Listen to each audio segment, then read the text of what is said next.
Bonjour à tous, merci de vous joindre à notre webinaire sur la gamme échangeur. Je suis Morgane et aujourd'hui ce sera Maxime et Marc vos présentateurs.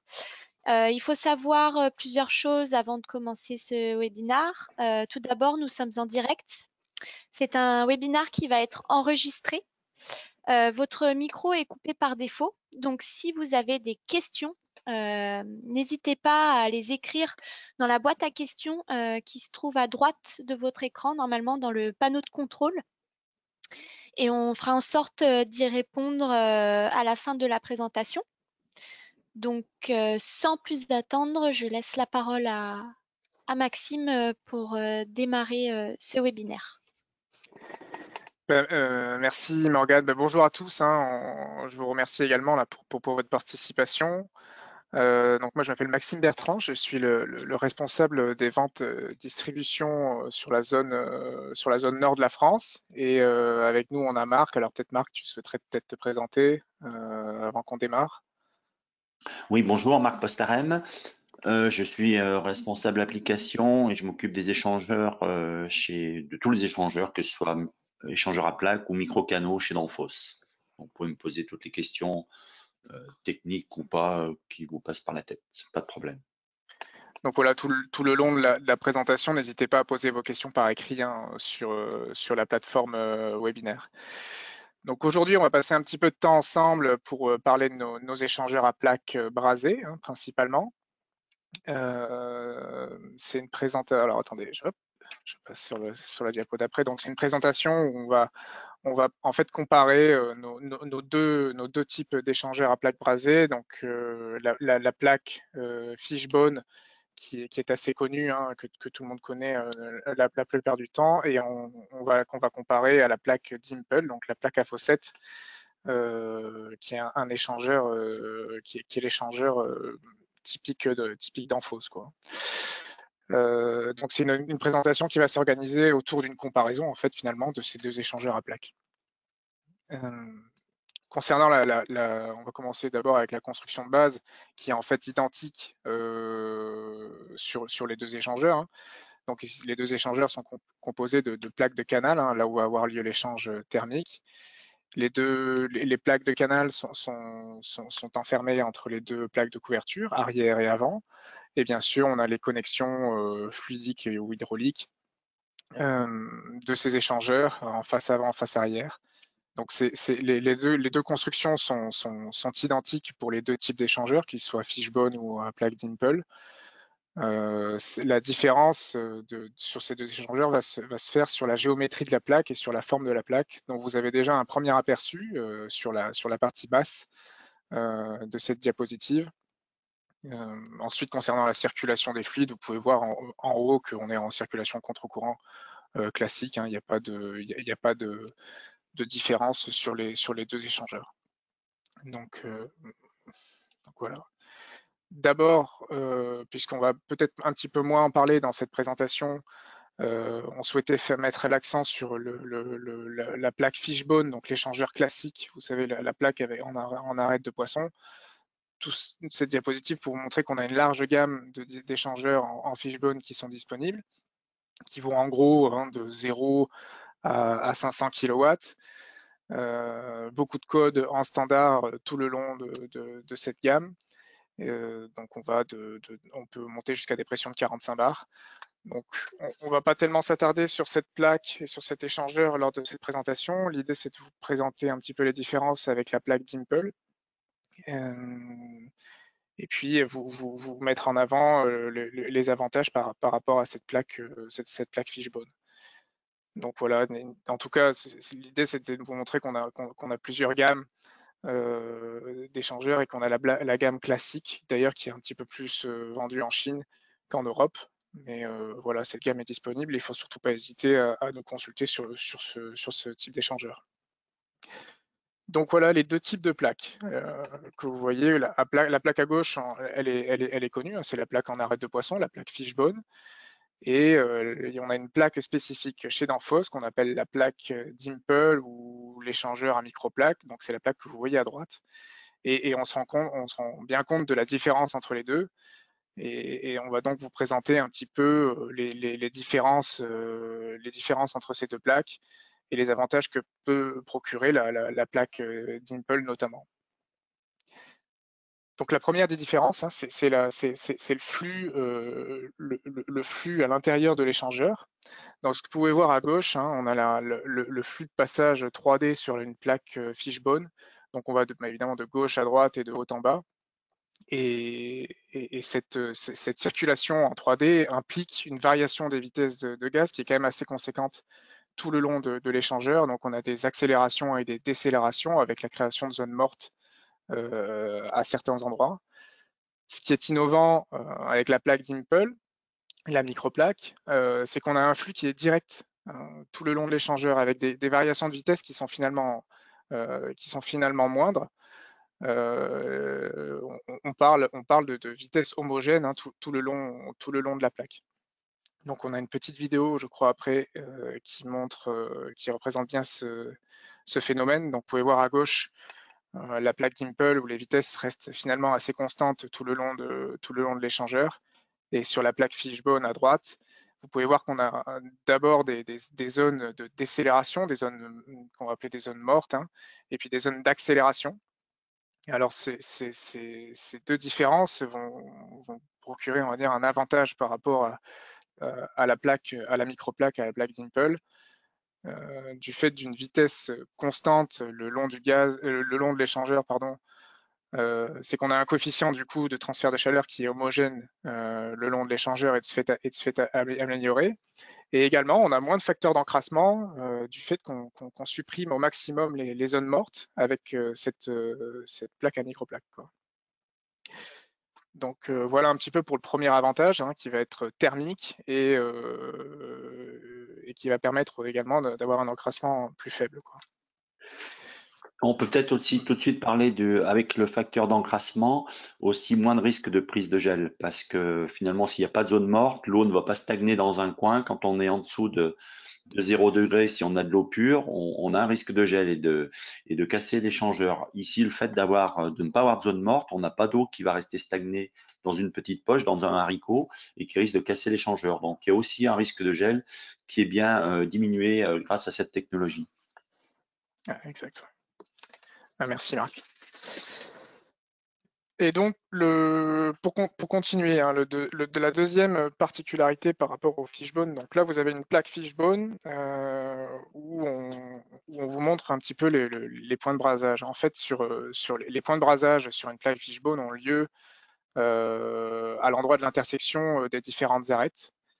Ce qui fait que par rapport à la plaque Dimple, en fait, on a une faible densité des points de brasage. Qui plus est, la zone de contact des points de brasage se fait directement sur la tranche des arêtes. Donc, étant donné que la brasure a lieu sur la tranche, vous allez comprendre rapidement qu'en fait, il y a une résistance au stress qui est un petit peu plus faible. Et donc, cette faible densité des points de brasage, plus un point de brasage qui est assez petit, pour compenser ça et pouvoir maintenir des niveaux de pression assez forts dans l'échangeur, on compense par une augmentation hein, de l'épaisseur de la plaque. Et donc face à ce constat-là, le défi d'Danfoss sur la plaque Dimple, ça a été simplement de pouvoir conserver, voire augmenter la pression de service et la résistance aux vibrations de l'échangeur, tout en réduisant les coûts matières et donc par exemple réduire l'épaisseur de la plaque, quoi. Et donc on est arrivé à cette technologie de microplaque. Donc là, vous comprenez en voyant la photo à gauche que le nombre donc la brasure a lieu sur chacune des fossettes de l'échangeur. Donc vous comprenez aisément qu'il y a une plus forte densité de points de brasage sur toute la plaque de l'échangeur. Et qui plus est, comme la brasure a lieu sur la partie haute de la fossette qui est arrondie, eh bien la zone de brasage est ronde et un petit peu plus volumineuse que sur la tranche d'un fishbone. Donc cette construction et cette méthode de brasage entre guillemets va nous permettre en fait de réduire la consommation de matière puisqu'on va utiliser des plaques plus fines. Et bon, qui dit réduire la consommation de matière, évidemment dit réduire le coût matière. Donc, si on résume un petit peu la différence entre ces deux plaques, hein, donc la plaque Fishbone, elle va avoir moins de joints de brasage et du coup un renfort d'épaisseur nécessaire sur la plaque.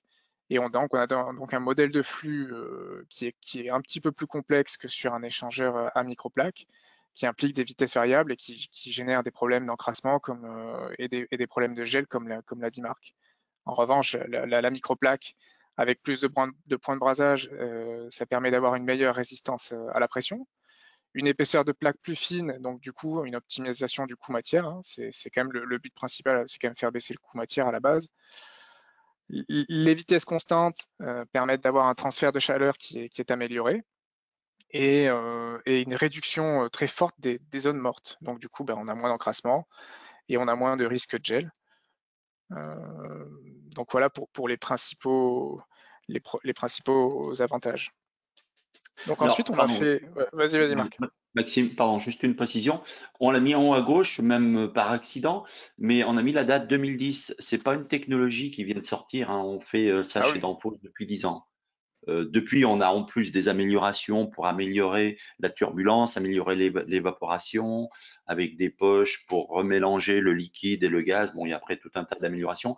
Mais cette technologie de Dimple, c'est pas quelque chose qui vient de sortir, c'est tout nouveau. Je veux dire, vous pouvez, ça fonctionne très très bien depuis maintenant 10 ans. C'est pas quelque chose de nouveau, quoi. Je veux dire, ça peut être nouveau par rapport à la technologie Fishbone qui existe depuis au moins 50 ans, développée par Alfa Laval il y a 50 ans. Mais nous, on fabrique des échangeurs Dimple depuis 10 ans maintenant. C'est important de savoir que c'est quelque chose de très fiable. Et au niveau qualité, je m'occupe de la qualité aussi. On n'a pas de retour particulier. Ouais, merci Marc. C'est vrai qu'on n'a pas pensé à faire parler des références, mais on a déjà pas mal d'échangeurs qui sont partis sur le marché et je veux dire, ça fonctionne, quoi. Donc là, la preuve par le calcul, hein, on souhaitait vous faire une petite démonstration avec le logiciel de sélection. En fait, si on sélectionne deux échangeurs, donc avec plaque Fishbone et un microplaque dans les mêmes conditions de fonctionnement, donc là par exemple 80 kW avec une température d'évap autour de 3, on se rend compte de quoi? C'est que dans ce même régime de puissance, on a un échangeur en Fishbone qui fait pas loin de 40 kg pour presque 7 mètres carrés de surface. Et en microplaque, on est à 18 kg et avec une surface qui est moindre. Donc vous allez tout de suite comprendre qu'en fait, moins de moitié dit que l'échangeur sera tout simplement moins cher, hein. Donc il y a quand même un avantage certain à partir sur un Dimple pour ce côté-là. Il y a aussi un côté, parfois on a des constructeurs qui sont en recherche d'encombrement et qui n'ont pas beaucoup de place dans leur machine pour intégrer un échangeur à plaque. Il faut savoir que l'échangeur à microplaque, du fait d'avoir une surface moindre, il va prendre aussi moins de place, hein.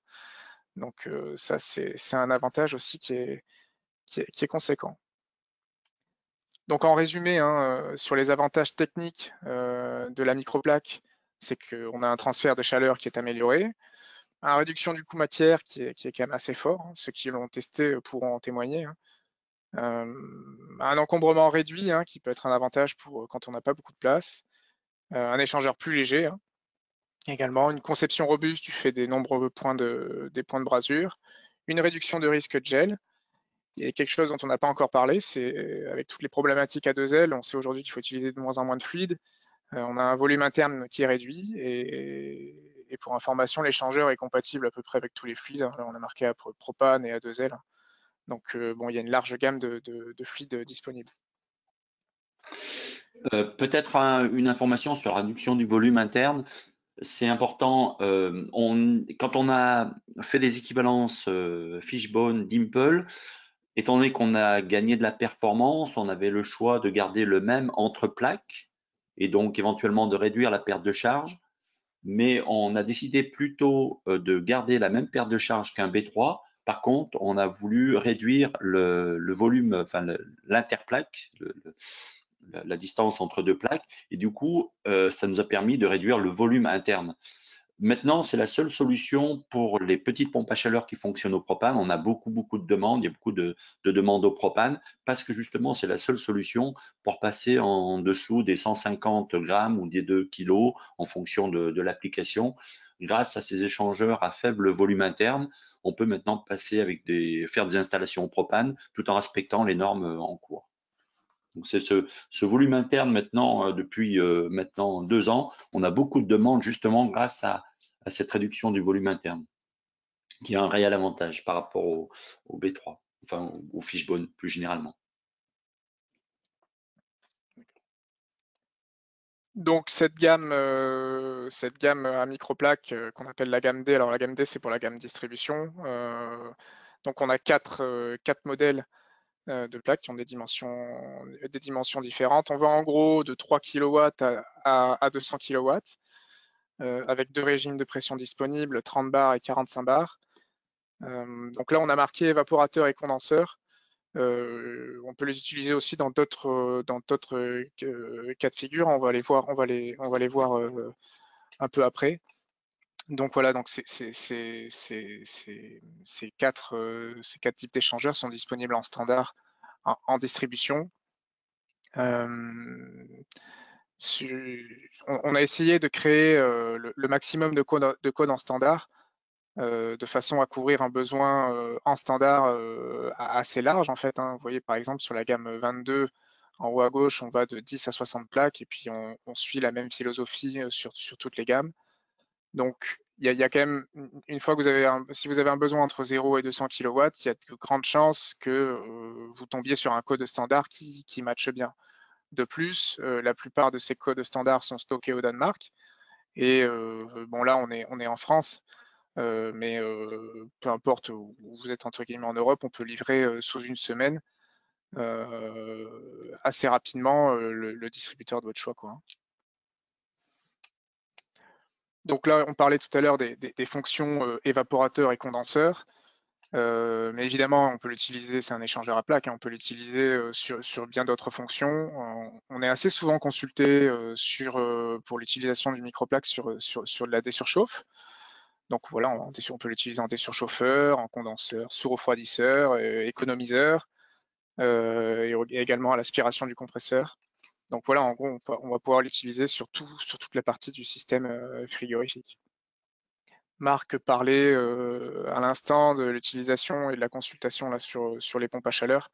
Mais bon, les applications sont vraiment multiples, hein, aussi bien sur les CTA, les pompes à chaleur, le refroidissement de précision. Pour les gens qui font leur centrale eux-mêmes, on est aussi pas mal consulté sur les centrales de refroidissement, au glycol, oui, parce qu'ils marchent aussi au glycol, hein, ces échangeurs-là. Et puis après, il y a des applications diverses. On peut l'utiliser pour les chambres froides, et puis on le retrouve même dans l'éolien ou dans les presses hydrauliques, des choses comme ça. En plus de la gamme standard, on a aussi une gamme qu'on a appelée la gamme OEM, qui est une gamme plus spécifique. C'est des fabrications spéciales qui ont été faites pour des OEM et les particularités, notamment sur la gamme 55, c'est qu'il y a une amélioration des performances thermiques dues à des petites modifications. Alors Marc, tu pourrais peut-être en dire peut-être un petit peu plus sur les spécificités. Enfin, l'objectif, c'était surtout de dire qu'on a une gamme, qu'on est en capacité de faire du spécial. Oui, la gamme EU par exemple, une technologie interne un petit peu différente où on remélange le liquide et le gaz qui sont déjà évaporés pour refaire un ensemble, une homogénéisation du mixte gaz liquide pour réaméliorer l'évaporation sur la fin de l'échangeur. Bon, c'est plusieurs améliorations qui ont été faites pour améliorer principalement. Bon, en condenseur, il n'y a pas trop de miracles, c'est plutôt très facile. Les difficultés sont toujours en évaporateur, bien sûr, parce qu'il faut une très bonne distribution dans chaque plaque. Si on distribue mal le liquide dans la moitié de l'échangeur, et ben forcément, on n'aura pas la perf attendue. Donc, toute la difficulté, c'est toujours en évaporateur. C'est pour ça qu'on essaye à chaque fois d'avoir une bonne distribution. Et puis ensuite, on modifie le design de la plaque lui-même pour augmenter la turbulence du mélange liquide-gaz à l'intérieur de l'échangeur et donc augmenter l'échange parce qu'on sait que l'échange est toujours plus difficile en phase gazeuse. Donc, on essaye d'augmenter la turbulence, augmenter les vitesses pour avoir de meilleures performances. Donc, on a effectivement une gamme qu'on appelle D, qui elle est standard, qui a l'avantage, le gros avantage d'être en stock, par contre, qui est un petit peu figé aussi bien au niveau des fixations qu'au niveau des diamètres entrée-sortie. C'est clair, toutes les connexions sont vissables et soudables, donc elles ont les deux possibilités. Par contre, elles sont figées. En revanche, pour une application, je dirais OEM, donc c'est plus de la distribution avec un certain volume, pour de la construction, certains d'entre vous ont des gammes de refroidisseurs par exemple, pour lesquels on peut étudier un échangeur spécifique, souvent un petit peu plus performant que le standard. C'est pour ça qu'on a codifié plusieurs échangeurs qui sont plus rapidement disponibles. Le fait d'avoir déjà un code, ça veut dire que pour nous, ils sont déjà définis. Donc ensuite, pour avoir un sample, ça peut être assez rapide, même s'ils seront faits en Europe ou plus généralement en Chine, ils seront quand même plus rapidement accessibles au niveau délai. Et pour faire des samples, pour faire des études de nouvelles machines, on peut très facilement avoir accès à ces références codifiées déjà. Et puis après, comme le montre Maxime, on a toute la gamme qui va du C12 au 262 qui sera bientôt disponible pour cette fois des applications très spécifiques avec des volumes particuliers, un nombre de plaques très particulier. C'est pour vous montrer que on a une gamme D qui est standard. Ensuite, on a des échangeurs qui sont codifiés pour les calés plus généraux, mais de toute façon, ensuite, pour toutes les applications qu'on puisse imaginer, que ce soit du refroidissement, de liquide, de voiture électrique ou choses comme ça, on a une gamme beaucoup plus complète qui va du C12, qui est tout petit, qui a la taille d'un iPhone en gros, jusqu'au 262, qui cette fois est très très gros pour les gros chillers en général pour faire de la climatisation, de l'air conditionné. Donc, concernant Marc en a un petit peu parlé, hein, mais nos deux usines de production, donc il y en a une en Europe, en Slovénie, et une en Chine. Celle en Europe va faire plutôt les microplaques, et en Chine, en revanche, elle va faire les deux, hein, donc la plaque Fishbone et la microplaque. La R&D a lieu en Chine. Et donc ces usines produisent, et puis on va venir alimenter les centres de distribution ou les zones de stockage, donc un en Asie, un en Europe, au Danemark, comme on l'a dit, et un aux États-Unis. Ce qui nous permet de stocker et d'être assez réactifs pour les livraisons, quoi. Donc là, on souhaitait parler un petit peu du processus de fabrication des échangeurs. C'est vraiment pour les plus curieux. Bon, c'est un processus qui est assez classique, hein.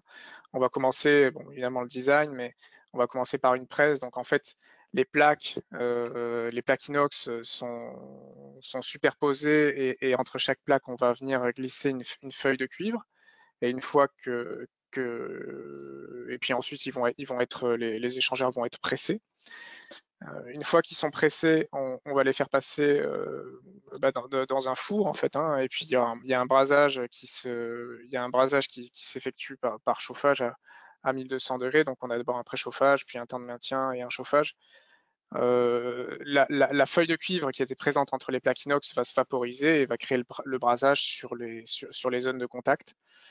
Et puis ensuite, on réalise un refroidissement lent, puis un refroidissement rapide des échangeurs. Une fois brasés, donc ces échangeurs subissent des tests, hein. 100% des échangeurs sont soumis aux tests. Il y a un test de 1,5 fois la pression de design sur chaque échangeur. C'est un test à l'air. Et ensuite un test de fuite à l'hélium sur chacun des échangeurs. Après, et une fois que le test à l'air a été fait, le test de fuite a été fait, ils sont entre guillemets approuvés, et puis on vient mettre les bouchons en plastique sur les connexions de façon à l'isoler de l'environnement extérieur, quoi. Évidemment, tous ces échangeurs, tous les designs sont validés en laboratoire. Alors on fait une validation qui est totale, hein, c'est-à-dire une validation des performances thermiques, que ce soit évaporateur, condenseur ou en monophasique. Une validation par des tests à l'éclatement, de tenue à la pression, une validation mécanique de résistance au stress, aux vibrations, etc. Et puis il y a aussi un test de fatigue thermique parce que parfois les échangeurs sont dans des environnements, dans des conditions très, très chaudes et on regarde un petit peu comment ils se comportent, sur des fortes chaleurs par exemple ou sur des basses températures. Et évidemment, on a l'approbation des tiers, un PED, ISO 9001, enfin les approbations classiques, hein, sur tous ces échangeurs. Alors, le test, la fatigue thermique, c'est des montées et descentes rapides en température à l'intérieur de l'échangeur surtout. C'est-à-dire qu'on valide que l'échangeur, il peut fonctionner de 120 degrés à même à 30 degrés avec des variations de température interne à l'intérieur de l'échangeur lui-même. D'accord. Concernant la sélection, on a dit qu'il y avait des gammes standards, donc ils sont d'ailleurs les gammes standards sont disponibles dans les catalogues de distribution pour la plupart, hein, de distributeurs. Cela dit, on a un logiciel de sélection qui s'appelle Exact. C'est un logiciel gratuit qui est téléchargeable par tous, hein, sur le site d'Anfos. C'est assez facile à télécharger. C'est aussi assez facile d'utilisation. Donc n'hésitez pas, hein, si vous êtes un petit peu à l'aise avec ce genre de logiciel, à le télécharger et puis à réaliser vos sélections sur la base du logiciel, sachant que le logiciel va toujours vous donner l'échangeur pile poil avec le nombre de plaques pile poil qui va bien, et puis ensuite il faudra faire une extrapolation pour le repasser en standard, c'est-à-dire que si l'échangeur vous propose si le logiciel vous propose par exemple un échangeur avec 18 plaques, eh bien, le modèle standard sera sûrement à 20 plaques et il faudra passer sur ce modèle-là. Donc Oui, il y a voilà un même, petit peu ce que je peux dire. ouais, il y a même une solution plus simple, hein. Quand vous ouvrez le logiciel, dans les sélections, il faut justement sélectionner tout de suite Optimum Standard. Et là, vous aurez que des échangeurs qui sont créés, qui sont en stock et qui ont un code. Ça évite de faire deux fois la manipulation. Vous sélectionnez uniquement Optimum Standard et là, vous êtes sûr d'avoir un échangeur qui existe et qui est normalement en stock, qui a un code, etc. C'est le plus simple. Ou alors il y a quelque chose qui est encore plus simple, Marc. C'est de nous appeler. Euh, Oui, mais En pas la fait, nuit. non pas la nuit, ouais, dans les horaires normales. Euh, donc en fait, si vous avez un besoin, une question technique sur un projet ou sur tout et n'importe quoi, hein, vous pouvez nous appeler via le numéro qui s'affiche en bas. En fait, vous allez tomber sur notre service technique qui est à Lyon, qui est drivé par Eric Osnay, là dont on voit la photo. Et vous pouvez aussi nous contacter également via l'adresse cscfrance@danfoss.com. On privilégie un petit peu cette adresse et puis ça vous permet en même temps de nous envoyer par écrit les conditions de fonctionnement de façon à ce qu'on vous fasse une sélection qui va bien avec le code qui va bien et puis vous pourrez après consulter votre distributeur pour avoir un tarif, quoi. Donc voilà, n'hésitez pas à nous consulter via cette adresse ou via ce numéro. Alors, ce sera principalement Marc qui vous répondra sur les sujets d'échangeurs. Et puis Ouais, voilà, hein. pour les premières sélections au moins, n'hésitez pas, si vous n'êtes pas complètement confiant, n'hésitez pas à m'appeler et on regarde ensemble la sélection. Et une fois que vous avez l'habitude, après vous pouvez, mais en cas de doute, vous appelez. Il vaut mieux un petit coup de fil de 5 minutes, ça évite peut-être de faire ça permet d'optimiser peut-être le choix de l'échangeur. Donc n'hésitez pas, moi je préfère qu'on discute 5 minutes et puis que on soit satisfait qu'à la fin le client soit satisfait de l'échangeur sélectionné. C'est pas toujours évident dans les premiers temps quand on utilise pas un logiciel tous les jours de savoir comment il fonctionne. J'en sais quelque chose parce on en est entouré. Donc n'hésitez pas à appeler. Voilà. Merci Marc, on en a terminé avec la présentation. n'hésitez pas à poser. Je vois je sais pas si je vois les questions ou pas. Je sais pas s'il y a des questions, Morgane, qui ont été posées. En Alors tout cas, si vous non, avez des. il n'y a pas de questions. D'accord. Donc, Bon, les gens sont peut-être un petit peu timides. En tout cas, si vous avez des questions, il faut surtout pas hésiter à nous contacter. Vous pouvez nous contacter via l'adresse que je viens d'afficher, ou peut-être carrément sur nos adresses, communiquées sur le webinaire. Donc voilà, hein, il y a une technologie qui fonctionne, qui tourne, hein, depuis une dizaine d'années. On a d'assez bons retours, on a pas mal de références. Il y a dû principalement à ses avantages. Donc n'hésitez pas, hein, n'hésitez pas à nous contacter pour si vous avez un besoin en échangeur à plaque. Morgane, peut-être je te laisse conclure. oui. Merci Maxime et Marc pour ce webinaire. Merci à tous d'avoir participé à cette présentation. Donc, il faut savoir que nous allons partager avec vous la présentation et l'enregistrement de ce webinaire. Vous pouvez également penser à vous inscrire à notre newsletter ou à nous suivre sur les réseaux sociaux pour rester informés. Et aussi, n'hésitez pas à consulter le programme de nos autres webinaires sur notre site internet danfos.fr. Donc, merci encore et à très bientôt et un bon week-end à tous. Merci, à bientôt. Merci, à bientôt.